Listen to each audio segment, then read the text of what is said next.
안녕하세요, 구독자 여러분. 저는 경기도에 살고 있는 40대 여성입니다. 전 인생에서 큰 고비를 넘기자마자 이혼을 하게 되었는데요. 그 첫 번째 고비는 결혼 5년 차에 찾아왔습니다. 저희는 남들과 다르지 않은 아주 지극히 평범한 부부였어요. 저는 공무원으로 제 나름대로 삶의 자부심을 가지며 지내고 있었고, 남편도 중소기업에 다니며 열심히 사회생활을 하고 있었죠. 주말엔 가끔 외식도 했고 온종일 집에서 뒹굴뒹굴 하기도 했고요. 가끔은 아무 날도 아닌데 시댁에 찾아가 온종일 시간을 보내고 올 만큼 그럭저럭 사이가 괜찮은 편이었습니다. 굳이 걱정이 있다면 저희에게 아직 임신 소식이 없다는 것이었어요. 처음 2, 3년 때까지야 그럴 수도 있다고 생각했죠. 신혼을 좀 더 길게 즐길 수 있겠거니 하고 말이에요. 그런데 4년이 되고 5년이 되어도 소식이 없자 슬슬 조급해지더라고요. 병원에서는 아무 이상도 없다는데 임신이 되지 않으니 그 조급함은 점점 더 심해졌죠. 그런 상황이 되자 자연스럽게 병원에 다니며 다른 노력을 해야 하는 건 아닌가 하는 생각이 절로 들더라고요. 이런 고민이 들기 시작하자 생각은 점점 깊어졌고 이런저런 정보를 검색하던 와중 꼭 마음에 드는 병원을 찾아내게 되었습니다. 이런 문제는 저 혼자 결정 내려봤자 아무 소용이 없기에 예약에 앞서 저는 우선 남편과 상의를 하기로 했죠. 저기 여보, 우리 이제 결혼한 지 5년이나 되었잖아. 그런데 임신 소식은 아예 없고 나 점점 마음이 불안해. 에이, 뭐가 불안해. 당신이랑 나랑 병원 검사도 다 했는데 뭘. 아무 이상도 없다고 했었잖아. 오히려 건강한 편이라고 말이야. 알아, 아는데 그런데도 임신이 이렇게 되지 않으니까. 그래서 말인데 내가 병원 좀 알아봤거든? 우리 병원 좀 다니면서 본격적으로 임신 시도해보는 건 어때? 불과 1년 전까지만 해도 딸 이야기를 입에 달고 살던 사람이라 큰 반대는 하지 않을 거라 생각했어요. 그런데 제가 임신과 병원 이야기를 꺼내자마자 표정이 티가 나게 굳어지더라고요. 굳이 그렇게까지 해야 해? 그냥 조금 더 기다려보자. 지금처럼 지내도 괜찮고 말이야. 어차피 우리 이세 계획은 있었잖아. 당신도 딸 노래를 불렀었고. 이왕 가질 거 1살이라도 어릴 때 도전해야지. 더 늦으면 힘들어질 거 아니야. 그땐 그때였고 지금은 꼭 그렇게까지 해서 임신을 해야 하는 건가 싶어. 그냥 조금만 더 기다려보자. 이렇게까지 싫은 티를 내는데 그 자리에서 더 우기기도 그렇더라고요. 그래서 저는 시간을 가지고 천천히 설득을 하기로 했습니다. 그때까지만 해도 남편이 그저 병원에 가는 것이 싫은 것이라고 생각했으니까요. 그날 이후 저는 천천히 시간을 가지고 설득하기 시작했습니다. 병원에 대한 긍정적인 인상을 심어주고자 여러 성공 사례를 들려주기도 했고, 저희처럼 처음엔 남편이 반대했지만 임신이 성공한 지금은 남편이 더 좋다 한다는 후기를 들려주기도 했죠.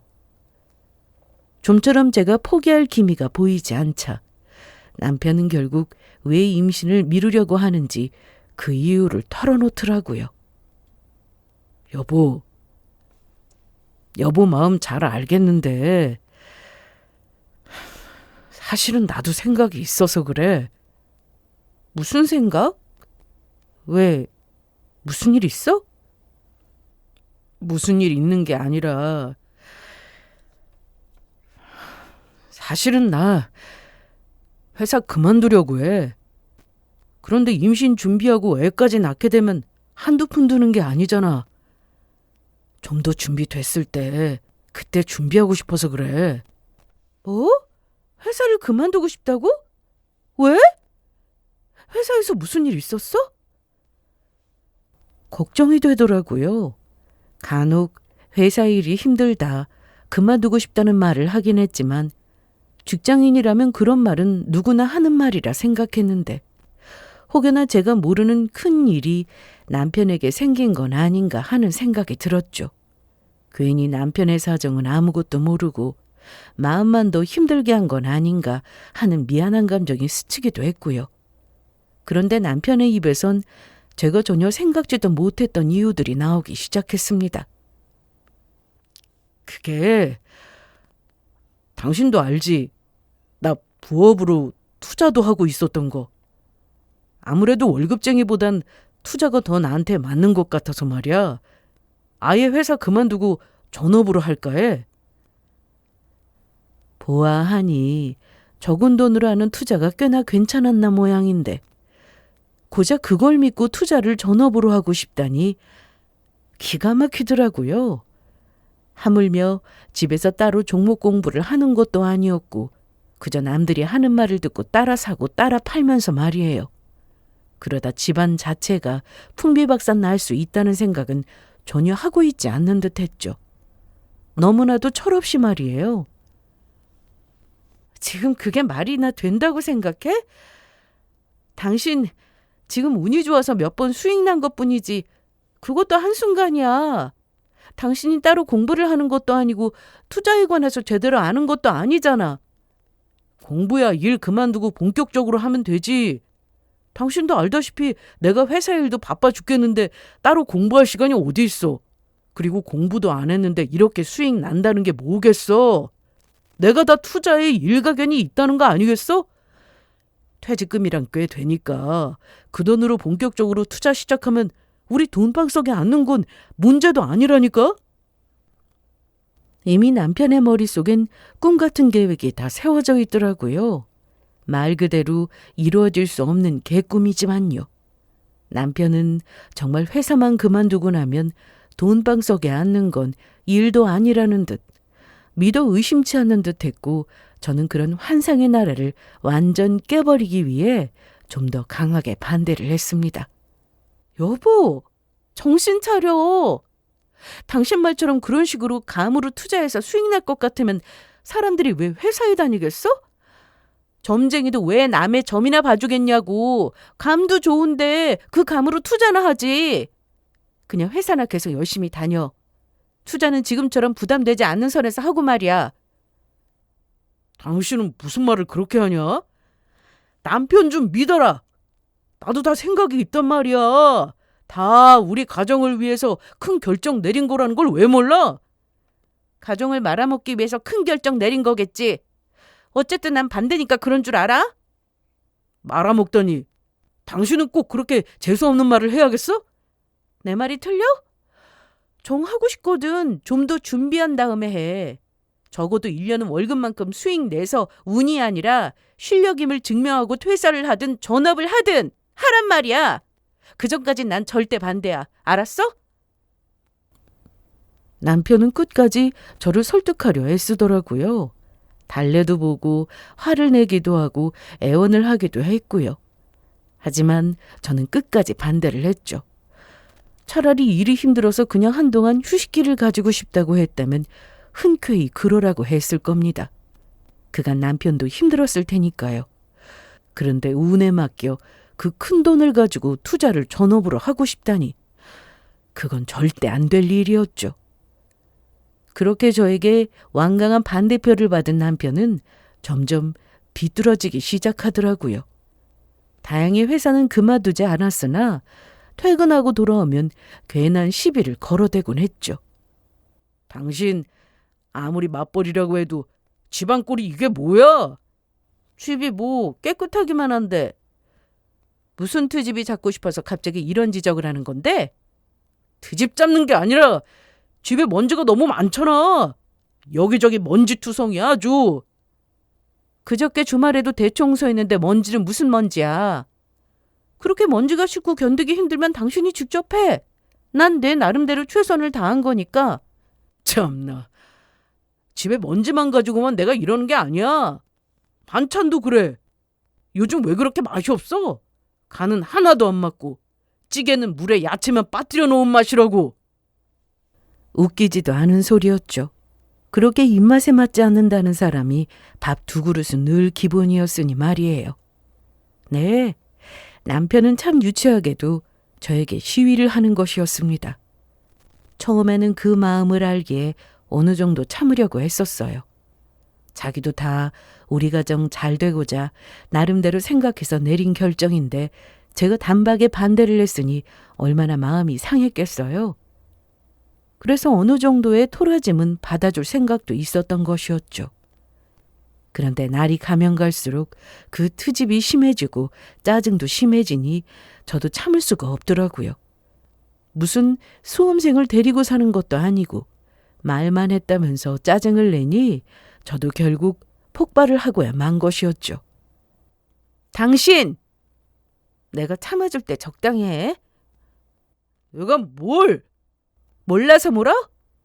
당신 투자 전업으로 하고 싶다고 했는데 내가 반대한 것 때문에 틈만 나면 트집 잡고 짜증내잖아. 그것도 하루 이틀이지. 언제까지 이럴 건데? 내가 분명히 말하는데 당신이 무슨 짓을 하든 어떻게 하든 난 싫어. 정하고 싶으면 1년 동안 낸 성과를 가지고 오라고 했다. 그날 이후 더는 이상한 시비를 걸지 않더라고요. 대신 사이가 걷잡을 수 없이 나빠졌죠. 집에서는 거의 대화도 나누지 않았고 예전처럼 주말이면 밖으로 데이트를 나가지 않게 되었습니다. 처음엔 그 침묵이 답답하긴 했지만 시간이 지나니 저도 적응이 되더라고요. 거기에다 아쉬운 건 제가 아니니 먼저 화해의 손길을 건네지도 않았습니다. 그렇게 서먹한 시간들이 지나가던 그때 건강검진 날이 다가왔습니다. 몸이 계속 좋지 않아 아직 받을 때가 아닌데 당겨 예약을 한 것이었어요. 소화도 되지 않고 몸에 기력도 없는 것이 기껏해야 위나 장에 조금 탈이 난 건 아닐까 생각했습니다. 그저 약만 먹으면 되겠지 하고요. 그런데 검사 결과를 알려주시는 의사 선생님의 표정이 좋지 않더라고요. 그리고 그 입에선 이윽고 무거운 말이 나왔습니다. 아무래도 큰 병원으로 가보셔야 할 것 같습니다. 심장이 덜컥하고 떨어지는 기분이었습니다. 저는 곧장 추천받은 병원으로 향했고 여러 검사를 한 후 급성 백혈병이란 결과를 듣게 되었어요. 처음엔 얼마나 충격이 큰지 눈물도 나지 않더라고요. 선생님에게 이런저런 설명을 듣고 진료실을 나온 후에야 실감이 나며 그 복도에 주저앉아 얼마나 울었는지 모릅니다. 때마침 저에게 연락을 받고 달려온 남편이 울고 있는 저에게로 달려왔고 굳이 어떤 상황인지 묻지 않아도 다 알겠다는 듯 저를 꽉 안아주며 이런 말을 하더라고요. 여보, 걱정하지 마. 내가 다 낫게 해줄게. 나만 믿어. 내가 무슨 수를 써서라도 당신 다 낫게 해줄게. 그러니까 당신은 치료만 해. 희망만 잃지 마. 그거만 돼. 알겠지? 저는 남편의 품에서 어느 정도 진정이 되었고 그제야 제 병을 전해들은 남편은 저보다 더 많은 눈물을 흘리더라고요. 끝까지 자기가 곁을 지키겠다, 나만 믿으라는 말하며 말이에요. 그렇게 저는 곧장 입원을 하게 되었습니다. 남편도 처음 일주일은 회사에 급하게 휴가까지 내곤 제 곁을 지켜주더라고요. 그땐 참 이런 남자가 또 없을 거란 생각을 자주 했습니다. 제가 결혼 하나는 참 잘했다고요. 하지만 시간이 지날수록 남편은 소홀해졌고 긴 병에 장사 없다는 말을 계속 생각하고 있었기에 그런 남편의 행동에 섭섭해하지 않기 위해 마음을 다잡았던 것 같아요. 그렇게 마음을 다잡는 사이 저는 정말 지옥 같은 나날들을 보냈습니다. 항암 치료를 시작하자마자 머리카락이 빠져나오는데 병에 걸렸다는 사실보다 변해가는 제 모습을 지켜보는 것이 더 지옥 같더라고요. 모습이 그렇다 보니 한편으론 남편이 병원에 자주 오지 않는 것이 다행이란 생각이 들 만큼요.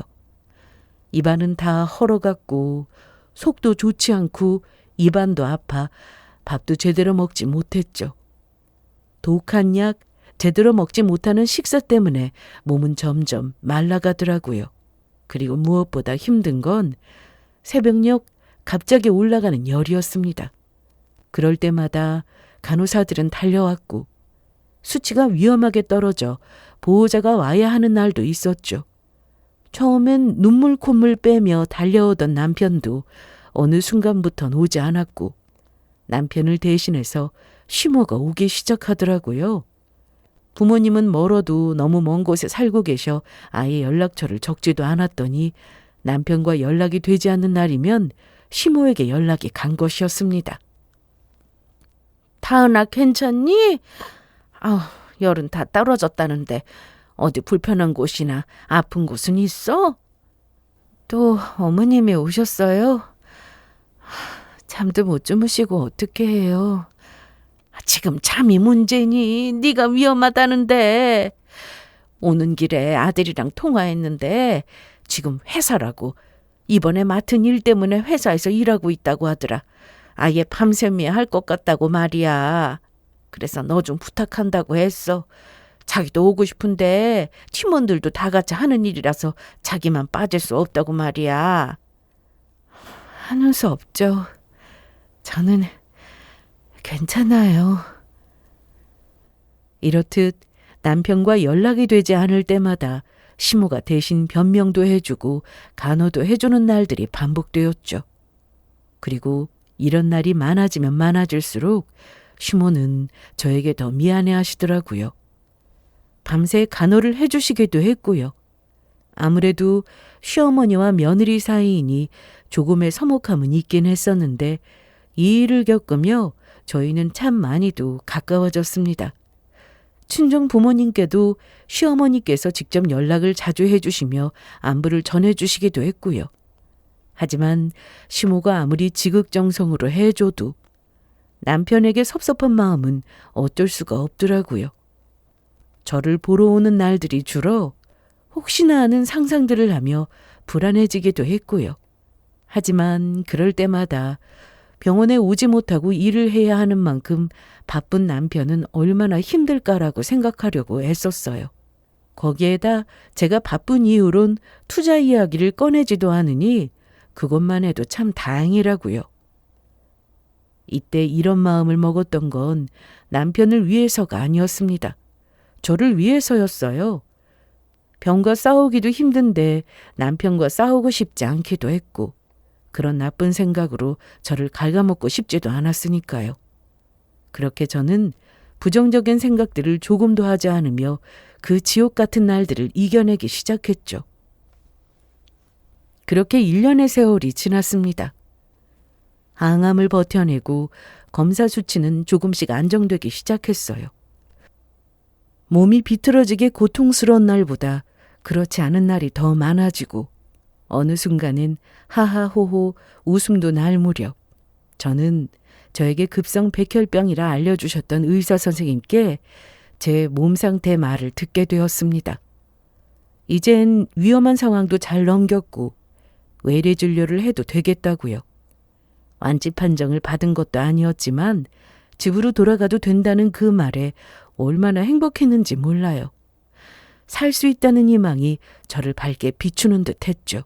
그리고 누구보다 이 소식을 기뻐할 남편에게도 연락을 했습니다. 여보, 나 이번 주에 퇴원해도 된대. 이제 병원에서 말고 집에서 지내도 된대. 어떡해, 나 너무 행복해. 정말? 그게 정말이야? 아, 진짜 다행이다. 여보, 수고했어. 진짜 고생했어. 당신 너무 자랑스럽다. 고마워. 당신도 고생했어. 나 이번 주 목요일에 퇴원할 것 같은데 당신이 집 청소 좀 해줄 수 있어? 아무래도 내가 몸이 좋지 않다 보니까 청결이 중요하대서. 그러지 말고 엄마 집에서 지내는 건 어때? 나도 회사 일이 바쁘기도 하고 당신도 죽다 살아났으니까 다시 태어났다고 생각하고 엄마 모시고 살자. 당황스러웠습니다. 아무리 병원에 지내며 시모에게 신세진 것이 많기도 하고 많이 가까워졌다고 한들 불편한 건 사실이었으니까요. 무엇보다 치료와 더불어 심적인 안정을 우선으로 해야 하는 상황에서 그런 불편함을 굳이 감수하고 싶지 않더라고요. 물론 시모와 지내게 되면 여러모로 도움을 받긴 하겠지만요. 난 싫어. 아무리 어머님이랑 이번에 가까워졌다고 해도 나한텐 시어머니인데 불편하잖아. 난 그냥 집으로 갈래. 불편한 거야 지내다 보면 괜찮아지잖아. 사실 말이 좋아야 모시고 사는 거지 엄마한테 도움받는 거나 마찬가지잖아. 당신 혼자 집에 있으면 나도 신경 쓰이고 신세 갚는다는 명목으로 들어가서 살면 당신도 도움받고 좋지 뭐. 하여튼 엄마한테 다 말해놓을 테니까 당신도 그런 줄 알아. 괜히 엉망인 집에 가서 몸 더 나빠지지 말고 일단 엄마네로 가란 말이야. 가라니? 나 혼자? 당신 태어나는 날 뭐다? 태어니면 오전에 할 텐데 그땐 나도 한창 바쁜 시간이라 못 가. 그러니까 택시 타고 엄마 집으로 가 있어. 알겠지? 어쨌든 수고했어. 꼭 엄마 집으로 가야 한다. 전화를 끊고 나서 황당한 마음이 가시지 않더라고요. 남편도 저만큼이나 기뻐하는 건 분명했어요. 그런데 갑자기 시댁으로 가서 살자고 하니 그것도 제 의견은 필요도 없다는 듯 막무가내로 밀어붙이니 당혹스럽더라고요. 100번 양보해서 제 상황도 좋지 않다 보니 자신이 챙기지 못해 신경 쓰지 못해 그렇다 치더라도 남편의 이런 행동은 도무지 이해가 되지 않았습니다. 시댁으로 가고 싶지도 않았고요. 거기에다 1년을 넘는 시간 동안 입원 치료를 한 아내가 태어나는 날에도 오지 못한다니 제 나름대로 섭섭함까지 쌓여 남편이 시키는 대로 더욱더 하고 싶진 않았죠. 이런저런 생각으로 머릿속이 복잡한 사이 퇴원날이 다가왔습니다. 그동안 남편은 단 한 번도 병원에 오지 않더라고요. 섭섭함은 어느새 화가 되어 돌아왔고 결국 저는 혼자 집으로 향했어요. 긴 병원 생활 끝에 혼자 집으로 돌아가는 그 기분 참 씁쓸하더라고요. 그토록 퇴원하는 날이었는데 그 기쁨이 1초마다 깎여나가고 있었습니다. 그런데 그보다 더 황당한 사건이 저를 기다리고 있더라고요. 그건 바로 제가 먹고 자고 살던 그 집에 제가 알지도 못하는 다른 사람이 살고 있다는 것이었습니다. 누구세요? 누구신데 남의 집 도어락을 계속 누르세요? 남의 집이요? 여기 우리 집인데 그럴 리가 없는데. 그게 무슨 말이세요? 여기 저희가 1년 전에 사서 들어와 쭉 살고 있었다고요. 믿을 수 없었습니다. 아무리 남편 명의로 되어 있다고 해도 엄연히 함께 모은 돈으로 마련한 집인데 어떻게 그걸 마음대로 팔아버릴 수가 있는 것인지, 그리고 그 돈은 어떻게 했는지 도무지 그 상황이 이해가 되지 않더라고요. 그런데 그 순간 한 단어가 뇌리를 스치더라고요. 투자. 그제야 모든 퍼즐이 맞춰지는 기분이었어요. 생각이 한 가닥으로 좁혀졌고 저는 남편과 같은 회사에 다니는 동료에게 전화를 걸었습니다. 저희 집에 자주 놀러 오기도 했고 부부끼리도 성격이 잘 맞아 자주 왕래하던 그런 동료이자 친구 같은 사람이었죠. 저기 한수 씨, 요즘 우리 남편 어때? 대충 눈치채고 묻는 거니까 솔직하게 말해줬으면 좋겠어. 그게 솔직히 한수 이 녀석 요즘 정신 나간 사람 같아. 회사 그만두고 투자한다고 난리더니 가진 돈 다 잃었는지 회사 사람들한테 연락해서 돈 좀 빌려달라고 아쉬운 소리 한다나 봐. 나한테도 연락은 왔었는데 나도 상황이 여의치 않아서 못 빌려줬어. 저러다 진짜 큰일 치르는 건 아닌지 걱정이라니까. 설마 했는데 역시나 제 생각이 맞더라고요. 제 앞에서 눈물을 흘리던 남편 놈은 제가 입원을 하고 죽을 고비를 넘기던 그 순간에 저도 모르게 집도 팔아버리고 그 돈으로 투자를 시작한 것이었습니다. 회사까지 그만두고서 말이에요. 일 핑계로 병원에 오지 않던 그 수많은 날에도, 퇴원하는 날에도 결국 그 돈만 잡아먹는 투자를 하느라, 그리고 여기저기 돈을 빌리러 다니느라 바빠 오지 못했던 것이었습니다. 하늘이 노랗더라고요. 그 죽을 고비를 넘겨 집으로 돌아왔더니 이런 꼴이나 봐야 하나 싶은 마음이 들더군요. 남편에 대한 배신감은 말로 할 수 없을 정도였고요. 그리고 그 순간 아이러니하게도 시모의 생각이 났습니다. 분명 남편의 엄마지만 제 편을 들어줄 거란, 그리고 이 일을 현명하게 해결해 줄 거란 확신이 들었다고나 할까요? 저는 그 즉시 시댁으로 향했고 모든 사실을 털어놓았습니다. 어머님, 저 이제 어떻게 해요? 들어보니까 돈 다 날린 건 물론이고 빚도 있는 것 같아요. 여기저기 돈 빌리러 다닌다고 정신없다는 말도 들었고요. 다니던 회사에도 얼마나 연락을 돌렸는지 이제 남편 이름만 나와도 사람들이 자리를 피하는 정도래요. 아무래도 상황이 심각한 것 같아요. 제가 집이 팔렸다는 이야기를 들었을 때보다 시모의 표정은 더욱더 굳어있더라고요. 한참을 제 이야기를 듣고 있던 시모는 저에게 남편을 대신 사과를 하며 일단 쉬라고 하더라고요. 일단 내가 대신해서 사과할게. 미안해. 몸도 힘들 텐데 이런 황당한 일까지 겪게 해서. 일단 이 일은 나한테 맡겨두고 넌 들어가서 좀 누워. 이러다 또 큰일 나겠어. 시모의 말을 듣는 순간 묘하게 안심이 되더라고요. 그전까진 제 몸도 신경 쓸 겨를이 없었는데 그제야 제가 환자라는 생각이 문득 들기도 했고요.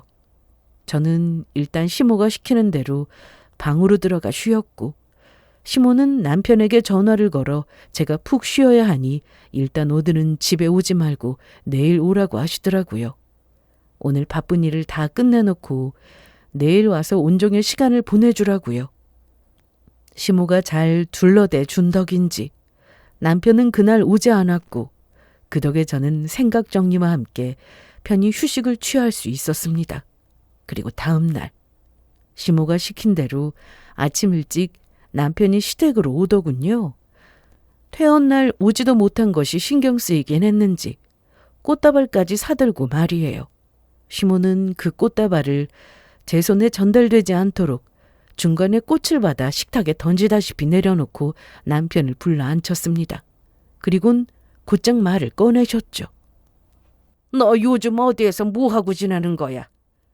단도직입적인 시모의 물음에 남편은 당황한 듯 시모를 보더라고요. 하지만 그것도 이내 태연한 표정을 지으며 거짓말을 술술 하기 시작했죠. 어디서 지내긴? 집에서 지냈잖아. 회사 다니면서. 갑자기 그건 왜 물어? 아, 우리 합가하는 것 때문에 그래?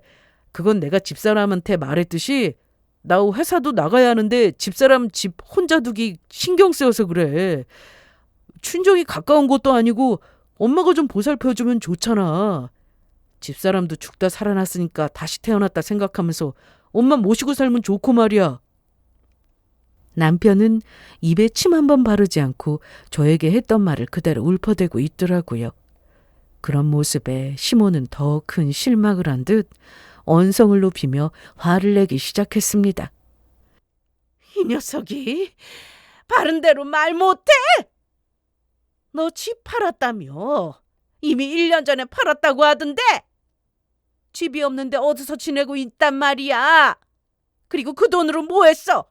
들어보니 다은이는 전혀 모르는 일이라고 하던데 도대체 마누라하고 상의도 없이 판 돈으로 뭘 했냔 말이야? 남편은 너무 놀라 어떤 대답을 해야 하는 것인지 감도 잡히지 않은 표정을 하고 있더라고요. 다른 것도 아니고 집을 처분하고도 그걸 들킬 거란 생각도 하지 않는 것이었죠. 그렇게 큰 사고를 치면서 어떻게 저런 생각은 하지도 못한 건지. 그 모습을 보는데 너무 한심해 한숨이 절로 나더라고요. 그런 모습이 시모 눈에도 한심하긴 매한 가지인지 혀를 차시더라고요. 그리곤 다시 한번 화를 내시기 시작했죠. 머리 굴리지 말고 얼른 사실대로 말 못해? 도대체 무슨 짓을 하고 다니는 거야? 당장 사는 건 어디에서 살고 있고 얼른 다 말하지 못해? 시모의 호통에 남편은 하는 수 없다는 표정으로 사실을 털어놓기 시작했습니다. 알겠어, 알겠다고. 다 말할 테니까 소리 좀 그만 질러. 그게 어떻게 된 거냐면 집 팔아서 투자 좀 했어. 지금은 원룸에서 지내면서 먹고 자고 일도 하고 있고 말이야. 지금은 상황이 좀 좋지 않아서 힘들긴 한데 이번 한 번만 터지면 제대로 한방할 수 있단 말이야. 돈방석 앉는 건 시간 문제라고. 퇴직금과 집한 돈을 다 날려버린 그때도 남편은 여전히 꿈과 희망에 빠져 있더라고요. 그 모든 것이 실망스러웠지만 가장 실망스러웠던 건 바로 반성이란 전혀 없는 모습이었습니다. 저에게 미안하다는 말 한마디조차 없었고 미안한 표정은 눈을 씻고 찾아보려 해도 찾을 수가 없었죠. 그 모습이 어찌나 화가 나는지 도저히 참을 수가 없더라고요. 결국 지켜만 보려 했던 저도 나서게 되었습니다. 내가 안 된다고 했잖아. 헛된 꿈 꾸지 말라고 했었잖아. 나는 병원에서 사경을 오가는데도 병원에 와보지도 않더니 이딴 사고나 치고 있었어? 도대체 언제 정신 차릴 거야? 도대체 왜 이러는 거냐고. 아이 진짜 뭘 모르면 좀 가만히 있어. 내가 얼마를 벌지 알고 그렇게 큰 소리 치는 거야? 조금만 기다려 보라니까. 곧 원금 회수는 물론이고 2배 아니 3배는 벌어다 준다니까. 그게 그렇게 쉬운 일이 아니라고 말했잖아. 당장 지금만 봐도 그래. 당신 집 팔았다는 돈은 물론이고 퇴직금까지 다 날렸다며. 그러면서 무슨 2배, 3배야? 그건 운이 안 좋아서 그랬지. 이제 당신도 퇴원했고 운이 좀 풀릴 모양이니까 조금만 기다려. 그 안 된다 망한다 재수없는 말 좀 하지 말고. 알겠어? 사과는커녕 도리어 큰 소리를 치는 남편을 보는데 아예 미친 사람 같더라고요. 그리고 그때 확신하게 되었습니다. 이 인간에게 더는 희망이 없다는 것을요. 제 인생을 위해서라도 이 인간과 더는 부부 사이를 이어나가선 안 된다는 것을 말이에요. 그렇게 제가 이혼을 결심하는 사이 시모도 머리끝까지 화가 났는지 그 자리에서 일어나 남편의 머리채를 잡아버리더라고요. 시모의 생각에도 이 인간과는 대화로 풀 수 없다는 걸 깨달은 것이었죠. 남편은 그나마 티끌만큼의 정신은 남았는지 시모가 하는 대로 다 당해주더라고요. 하지만 그 상황에서도 입은 살았는지 매를 버는 소리를 잘도 하더라고요. 엄마! 일단 이거 놓고 이야기해. 사실 운이 좋아서 퇴원한 건지 원래 저 사람 상태였으면 퇴원은커녕 살 가망성은 없었을 거라고. 죽을 때까지 병원에 있어야 하는 사람 기다리면서 그 큰 집에 혼자 있을 바엔 팔아서 어디라도 투자하는 게 여러모로 이득이잖아. 그래서 지금 네 손에 남은 게 뭐야? 집 한 돈 다 날리고 퇴직금 다 날리고 결국 빈털터리에 빚쟁이 신세된 거 내가 모를 줄 알아? 아이 그건 잠시 내가 힘들어서 그렇다니까. 조금만 기다리면 다 원상복구 한다니까. 하여튼 왜 하필 이 타이밍에 퇴원을 해서는 도움이 안 된다니까. 급기야 남편은 제 탓을 하고 있었고 그 말을 들은 시모는 남편의 머리채를 놓더라고요. 남편은 드디어 끝났다는 안도감이 가득한 표정으로 고개를 들었죠. 그리고 그 순간 시모는 지체 없이 온 힘을 다해 남편의 뺨을 때려버렸습니다. 저도 저지만 남편의 충격이 큰 듯 볼을 만지며 멍하니 시모를 바라보고 있더라고요. 그런 남편을 가만히 노려보던 시모는 화를 주체할 수 없다는 듯 손까지 덜덜 떨며 입을 열었죠. 이런 쓰레기 같은 자식이 사경을 헤매고 온 마누라한테 그게 할 말이야? 지금 네가 할 말은 미안하다, 용서해달라 이 말뿐인 거 몰라?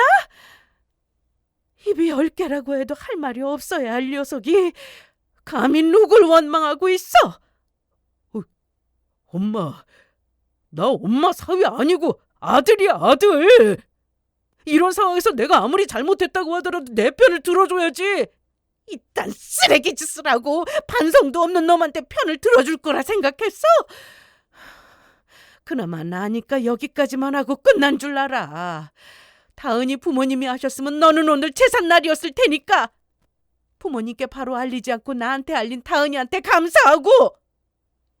남편은 더는 할 말이 없는데 고개만 푹 숙이고 맞은 뺨을 어루만지더라고요. 그리고 그 모습을 보며 혀를 차던 시모는 저를 보며 이렇게 말했죠. 다은아, 너 이혼해. 아무리 생각해도 이딴 인간이랑 계속 살기엔 다은이 네가 너무 아까워. 이혼은 내가 다 도울 테니 걱정하지 말고 너는 이혼하고 너만 생각하면서 살아. 이혼을 결심하고 있었지만 시모의 입에서 이혼이란 말이 나오니 놀랍더라고요. 사실 그렇잖아요. 대개 아들이 아무리 큰 잘못을 해도 이혼까지 하란 말을 하기가 쉽진 않는 것이 사실이니까요. 하지만 시모는 조금의 망설임도 없이 제 편을 들어주신 것도 모자라 저를 위해서라도 무조건 이혼은 해야만 한다며 저를 위해주고 있었습니다. 저는 그 감사한 마음에 보답하듯 망설이지 않고 고개를 끄덕였어요. 시모뿐만 아니라 저까지 이혼에 동의를 하자 남편은 그제야 상황이 얼마나 심각한지 깨달은 듯 무릎을 꿇고 빌기 시작하더라고요. 엄마, 내가 다 잘못했어. 여보, 내가 다 잘못했다니까. 앞으로 절대 투자 같은 거 안 할게. 주식은 쳐다보지도 않고 다신 생각하지도 않을게. 그러니까 제발 이혼하지 말자. 당신도 곁에서 병간호 할 사람은 있어야 할 거 아니야. 병간호? 당신이 날? 그게 태어나는 날 큰 충격 준 사람이 할 말이야? 다 나아가는 병 악화나 시키지 않으면 다행이겠지. 난 무조건 이혼할 거니까. 그러니까 허튼 짓거리 하지 말고 이혼이나 해줘. 내 마지막 부탁이니까. 제가 단호하게 나가자 남편은 시모가 마지막 희망이다 싶었는지 시모에게 애절하게 매달리더라고요. 엄마, 나한테 실망한 거 많이 알아. 내가 그만큼 큰 잘못한 것도 깨달았고. 그러니까 집사람 좀 설득 좀 해줘. 엄마가 내 빚 갚아주고 집도 해주면 다은이도 마음 바꿀 거야. 다은이 몸도 안 좋은데 혼자 두면 안 되잖아. 그걸 그렇게 신경 쓰는 놈이 그딴 짓을 했어? 그딴 짓을 하고도 그렇게 큰 소리 쳤냔 말이야? 그리고 내가 네 빚을 왜 갚아주고 네 집을 왜 사줘? 난 너한테 쓸 돈 없으니까 네 앞가림은 네가 알아서 해. 알겠어? 내가 어떻게 내 앞가림을 해. 엄마도 다 들었으니까 알 거 아니야. 나 돈 없어서 주변에 돈 빌리고 다녀. 지금 넣은 종목도 다 마이너스에다가 그 돈도 다 빚이란 말이야. 그러게 누가 그딴 짓을 하라고 했어? 너 이제 성인이고 장가까지 간 한 가정의 가장이야. 뭐 곧 이혼할 테지만 어쨌든 이제 다 컸고 네 일은 네가 알아서 해결해. 엄마는 너한테 그 어떤 도움도 주지 않을 거니까. 엄마, 그러지 말고 제발 나 좀 도와줘. 그 입 못 다물어? 나한테 이렇게 애원의 시간에 나가서 땀 흘려 한 푼이라도 더 벌 생각을 해. 그게 네가 살 유일한 길일 테니까. 애절한 아들의 애원에도 시모는 눈 하나 깜빡하지 않고 손을 쳐냈습니다. 저보다 더 냉정하게 선을 딱 그으며 말이에요. 한방 타령을 하며 큰 소리를 치던 남편의 모습은 온데간데 없이 사라지고 고개를 푹 숙이고 인생이 다 망해버린 듯 망연자실한 얼굴로 바닥만 보더군요. 뒤늦게 안 사실인데 일단 시댁으로 들어와 살며 어떻게 해서든 시댁 재산을 빼돌려 또 투자를 해 한방 터트릴 계획이었다고 하더라고요. 그런데 그 헛된 꿈이 모조리 날아간 것도 모자라 이혼까지 당하게 생겼으니 꿈은커녕 인생의 송두리째 나락으로 떨어질 거라 직감한 것이었습니다. 그렇게 한바탕 난리가 끝나고 난 후 남편은 시댁에서 쫓겨났고 저는 시댁에서 지내며 이혼 준비를 하기 시작했어요. 저도 처음엔 따로 지낼 곳을 구하려고 했는데 시모가 굳고 반대를 하시더라고요. 너 몸도 좋지 않은데 혼자 내보내면 내 마음이 편하겠니? 일단 나랑 같이 지내면서 이혼부터 해. 그리고 집은 나랑 천천히 알아보자. 다은이 네가 곧 남남될 시어머니가 불편해서 꼭 나가야겠다면 하는 수 없지만 그런 게 아니라면 그냥 여기서 지내줘. 날 생각해서라도 말이야. 이렇게 말씀하시며 저를 붙잡는데 저도 어쩔 도리가 없더라고요. 사실 병원과 4시간 떨어진 친정보다 시댁에서 지내는 것이 편하기도 했고요. 저는 시모에게 감사한 마음을 전하며 시댁에서 머물게 되었고 긴 소송이 시작되었습니다. 남편은 끝까지 이혼만큼은 안 된다고 하며 시간을 끌었지만 말 그대로 시간을 끄는 것뿐이지 이혼을 피해갈 수는 없었어요. 결국 위자료까지 지급하란 판결이 나며 이혼을 하게 되었죠. 그리고 그 위자료는 전 시모께서 주시더라고요. 집값까지도 말이에요. 처음엔 그 돈을 받지 않으려고 했어요. 전 남편의 꼴을 봐선 그 돈을 언제 다 받아낼지 알 수 없었지만 그럼에도 전 시모에게 그 돈까지 받고 싶지 않더라고요. 제가 한사코 싫다고 하니 전 시모는 차용증을 꺼내 보여주시더라고요. 그곳엔 전 남편의 도장이 찍혀 있었는데 매달 얼마씩 그 돈을 다 갚는다는 내용이었습니다. 여기 적힌 것처럼 다달이 다 받아낼 거니까 다은이 너는 괜히 걱정하지 말고 이 돈 받아. 내 아들이 잘못해서 줘야 할 돈인데 아들이 능력이 안 되니 부모인 내가 책임져야지. 아무리 그래도 이건 너무 큰 돈이잖아요. 그리고 혹시나 그 인간이 이 돈 갚지 않으면 어머님은 어쩌시려고요. 넌 아직도 날 몰라? 내가 이 돈을 못 받아낼 것 같아? 내 아들은 내가 더 잘 알아. 이 돈 주지 않으면 남은 재산 절대 물려주지 않고 다 기부한다고 하니까 자기도 계산이 섰는지 무조건 다 갚는다고 하더라. 그리고 굳이 이 돈 아니라도 나 먹고 살 정도는 있어. 그러니까 걱정하지 말고 받아. 병원에 있을 때부터 이혼하는 순간 그리고 이혼한 후에도 어찌나 감사한지 눈물이 다 나더라고요. 그간 서러웠던 시간들이 생각나며 저는 눈물을 뚝뚝 흘렸고 그런 저는 전시모를 꽉 안아주며 마지막까지도 저에게 사과의 말을 전했습니다. 우리 다은이 고생 많이 했어. 이 돈이 모든 걸 대신해 줄 수는 없겠지만 적어도 당장 돈 걱정은 하지 않고 살았으면 해. 그리고 내가 다시 한번 미안하단다. 내 아들 같은 놈 만나서 괜히 마음고생만 시키고 상처만 줘서 미안해. 아니에요, 어머님. 병원에서부터 이혼할 때까지 늘 제 곁에 계셔주셔서 감사했어요. 이 은혜 잊지 않을게요. 저는 결국 전시모의 마음이 가득 담긴 그 돈을 받았습니다. 그리고 그 돈으로 병원에서 가까운 곳에 집을 구했어요. 새로운 출발도 중요하지만 우선 치료가 우선이었기에 내린 결정이었죠. 그렇게 치료에 전념하며 지내던 어느 날 전 남편이 저를 찾아왔더라고요. 집은 알아내도 도저히 알아낼 수가 없었는지 병원으로 찾아와 무작정 기다린 듯 하더군요. 저는 멀리서 한눈에 서로를 알아봤고 저는 말도 섞고 싶지 않아 뒤를 돌아 전 남편을 외면하며 걸어갔습니다. 그런데 전 남편은 끝까지 저를 쫓아나와 붙잡고 애원하더라고요. 눈물까지 흘리며 말이에요. 잠시만 나랑 이야기 좀 해. 이제 와서 무슨 할 말이 있다고 찾아오는 거야? 나 당신이랑 이렇게 마주서서 이야기 나누고 싶지 않아. 아니, 목소리도 듣기 싫다고. 당신 나한테 아직 감정 많이 남은 거 알아. 그래도 우리가 함께한 세월이 있는데 대화는 할 수 있는 거잖아. 그 정도의 기회는 줄 수 있지 않아? 빨리 말해. 도대체 무슨 할 말이 남은 건데? 생각 같아선 그마저도 뿌리치고 가버리고 싶었지만 병원을 옮기지 않은 이상 또다시 찾아올 것 같더라고요. 계속 그렇게 귀찮은 일이 생길 바엔 오늘 하루 꾹 참지 싶어 기회를 준 것이었죠. 저게 마지막으로 준 기회에 전 남편은 눈을 반짝이며 준비한 말을 꺼내놓더라고요. 당신이 알고 있을지 모르겠지만 나 요즘 착실하게 살고 있어. 새벽마다 일용직이지만 일도 나가고 엄마한테 돈도 잘 갚아나가고 있고 말이야. 나 정말 정신 차렸다고. 그래서 말인데 우리 다시 잘해보자. 내가 그런 사고만 치지 않았어도 우리 이혼할 일도 없었을 거 아니야. 이젠 모든 게 다 제자리로 돌아왔으니까 당신도 한 번만 더 나 믿고 제자리로 돌아와줘.